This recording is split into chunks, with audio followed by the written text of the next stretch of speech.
CNC.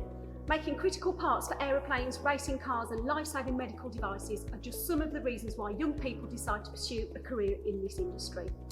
We have given you the tools to do just that, creating our own CNC zone featuring the latest technology from the world's best machine tool supplier. These machines give our apprentices the chance to enjoy their first taste of the power of CNC for use in machining components in small, medium and large volumes. You will learn how to write programs, how to set up the tooling and datums, and then independently run production from start to finish.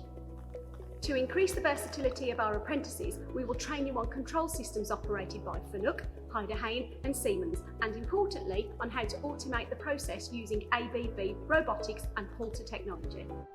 CNC machining is a manufacturing process in which pre-programmed computer software dictates the movement of factory tools and machinery. The process can be used to control a range of complex machinery, from grinders and lathes to mills and routers. With CNC machining, three-dimensional cutting tasks can be accomplished in a single set of prompts. CNC stands for Computer Numerical Control.